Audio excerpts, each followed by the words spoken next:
If you have been told to walk more for poor leg circulation after 60, I want to say something important right at the start. That advice is not wrong.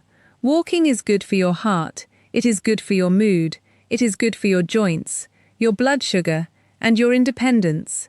So if you are walking every day, please keep doing it. But here is the part almost nobody explains properly. Walking is not always the thing that most effectively pushes trapped blood out of your lower legs and sends it back up toward your heart. And if your feet are still cold at night, if your ankles swell by evening, if your calves feel tight and heavy, or if you feel that strange unsteady sensation when you first stand up, then there is a very good chance you are not dealing with a lack of effort. You are dealing with the wrong kind of muscle activation. Over the years, I have seen so many older adults who were doing everything they had been told to do. They were taking their walks, they were elevating their legs, they were drinking their water.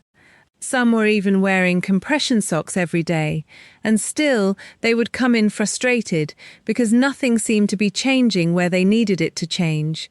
Their legs still felt heavy, their feet still felt cold. Their balance still felt just a little less trustworthy than it used to. That matters because poor circulation in the legs is not just an inconvenience. It is not just one of those little getting older annoyances you are supposed to shrug off and live with. When blood does not move well through the lower legs and feet, tissues do not get what they need. Skin becomes more fragile. Small cuts can take longer to heal. Swelling can stretch the skin. Aching can make people move less, and once people move less, everything starts to slide in the wrong direction. That is the part I really want you to hear. Leg circulation problems rarely stay in one neat little box. They spill over into energy, comfort, confidence, and mobility. They can make you afraid to stand up too fast. They can make errands feel harder. They can make stairs feel less certain. And over time, they can quietly train you to do less than your body is still capable of doing. That is why this topic matters so much. And the answer, in many cases, comes down to one muscle group that most people never think about until somebody finally explains it to them. Your calves. I am Dr. Marie Clark, and if there is one idea I want to make crystal clear today, it is this. Your calf muscles are not just there to help you walk. They act like a pump. Every time they contract properly, they squeeze the deep veins in the lower leg and help move blood upward against gravity. That is a big deal. Blood in the legs has a long way to travel to get back toward the chest. It does not just drift there by wishful thinking. It depends on pressure. It depends on movement. It depends on muscles switching on with enough strength and enough intention to physically help the blood move. That is why some people can walk every day and still not get the result they expect. They are moving, yes, but they are not fully activating the pump strongly enough, long enough, or specifically enough to clear the blood that tends to settle down near the ankles and feet. Now here is the good news. This is not one of those problems where the answer is mysterious, expensive, or out of reach.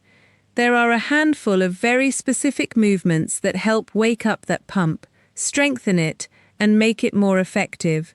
I am going to walk you through 5 of them, from number 5 to number 1, and I am saving the most powerful exercise for the end.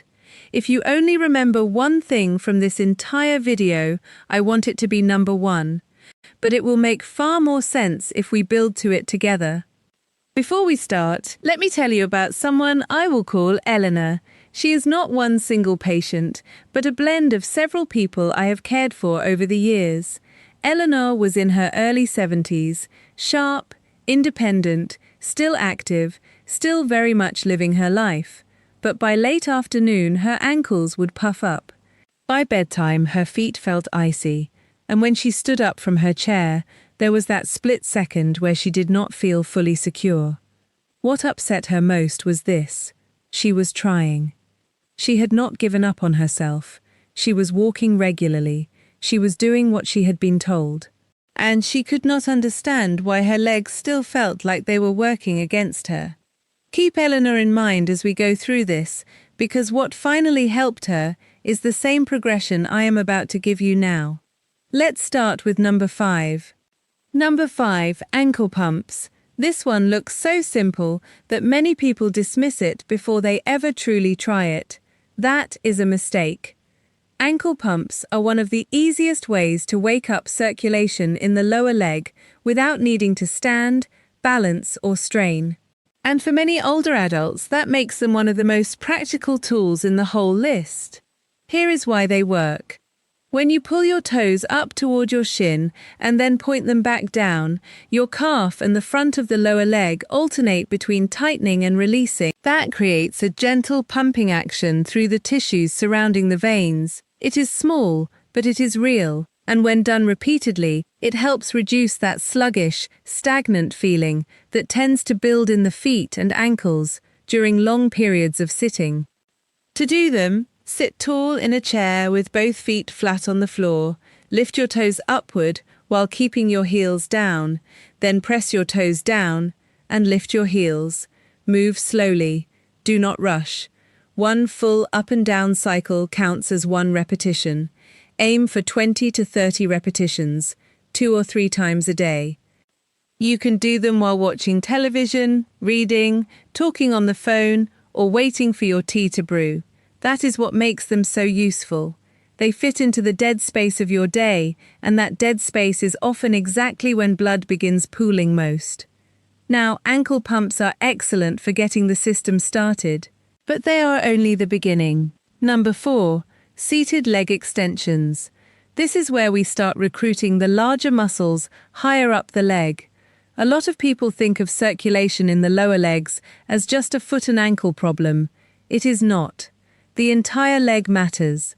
When the thigh muscles are weak, when the hips are not engaging well, when it becomes harder to rise from a chair or control a slow lowering movement, circulation and stability both suffer. Sit in a sturdy chair with your back supported and your feet flat. Slowly straighten one leg out in front of you. Lift until the knee is as straight as feels comfortable. Pause briefly, then lower the leg with control. Do not let it drop. That is 1 repetition. Do 10 to 15 on one side, then switch. What matters here is control. If you fling the leg up and let it fall, you miss the whole point. You want the muscles in the front of the thigh and around the hip to stay engaged long enough to do real work. That contraction helps support blood flow through the upper leg, and it also strengthens the exact muscles you rely on to stand up, walk with confidence, and catch yourself if you start to lose balance. As people get older, they often think they are losing stamina when in fact they are losing force production. The muscles simply are not contributing the way they used to. Exercises like this begin to change that. Now we move to number 3. Number 3, supported calf raises. This is where circulation work and balance training begin to overlap in a very meaningful way. Stand behind a sturdy chair or at a kitchen counter. Place your hands lightly for support. Put your feet about hip-width apart. Then slowly rise onto the balls of your feet. Lift your heels as high as comfortable. Pause at the top for a moment, then lower slowly all the way down. Start with 10 repetitions. Build gradually from there. Why is this such a valuable exercise? Because now the calf muscles are not just flickering on the way they do in casual movement, they are actually contracting with purpose. They are lifting your body weight, they are generating pressure, they are helping squeeze the deep veins more effectively. And at the same time, your ankles and balance system are being forced to organize themselves. That matters more than many people realize. If your lower legs are weak, your balance responses slow down. If your balance responses slow down, a minor wobble becomes much more dangerous. And when people feel that danger, they begin moving less. Once that happens, circulation usually gets worse, not better. That is why these exercises do double duty. They are not only about blood flow, they are about keeping you confident enough to keep using your body. If this is already helping you think about your legs in a different way, hold on to that, because the next two exercises are where things become truly powerful. Number 2, the single leg stance hold. Now at first glance, this looks like a balance drill, and it is. But it is also much more than that.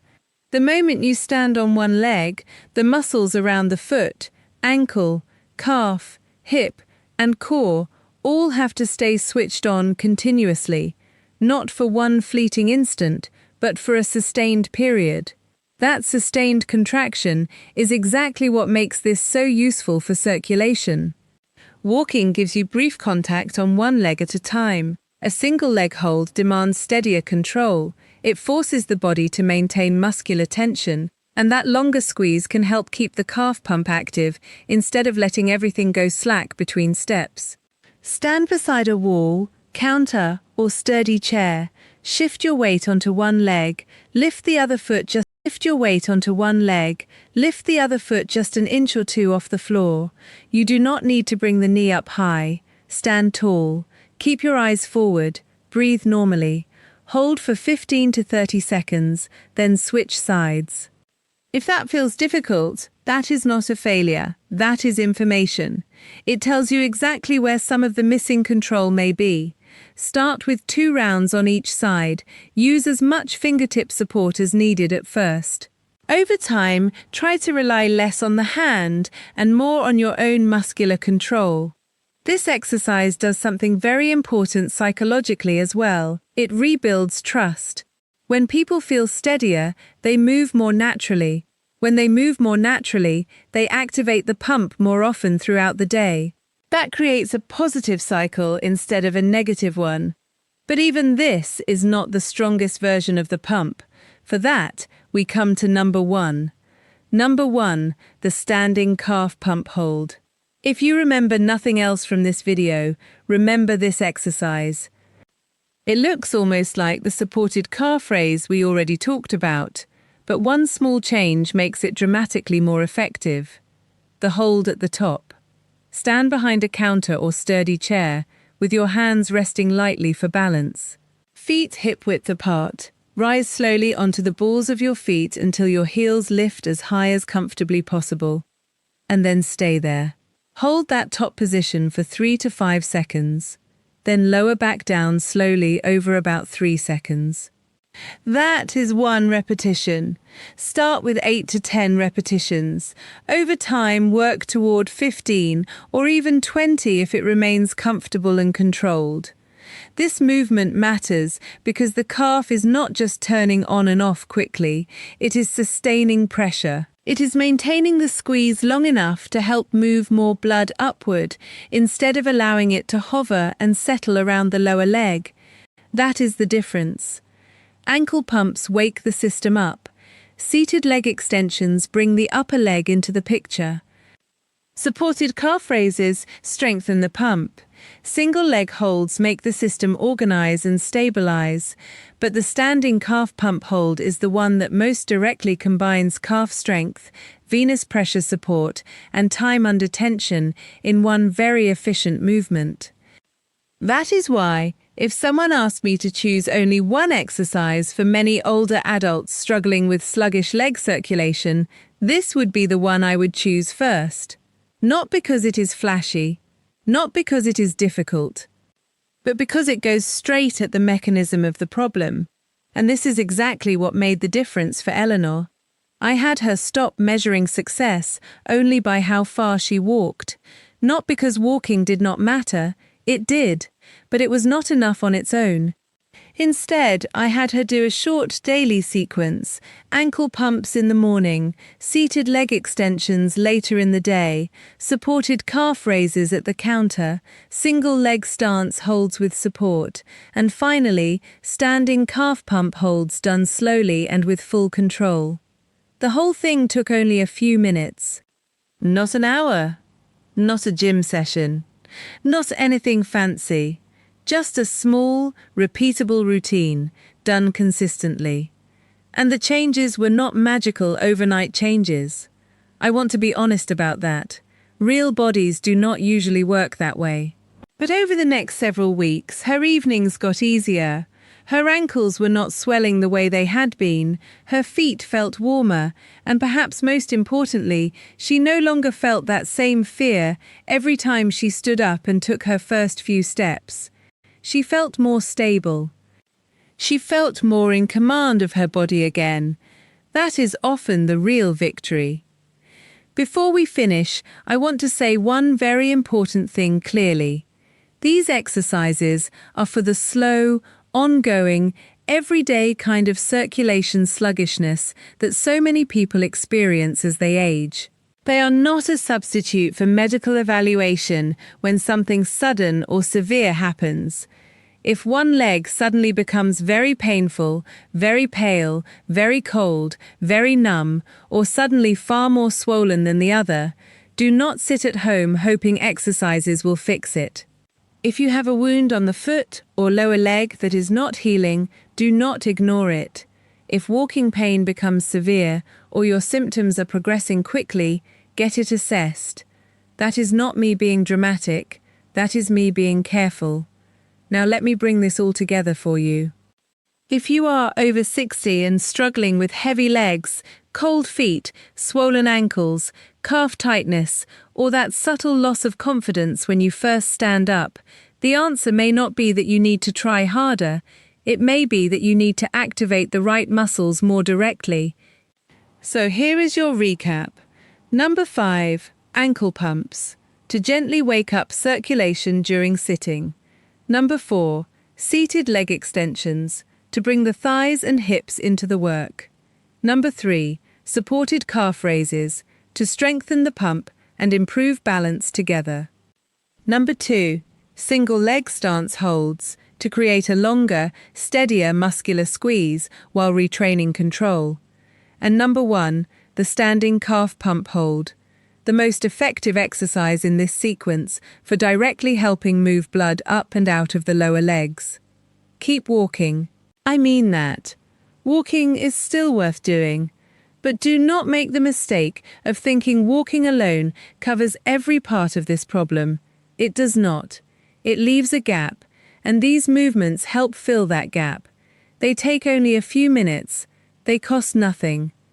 They can be done at home, and over time, they can help you feel warmer, steadier, and more comfortable in your own legs.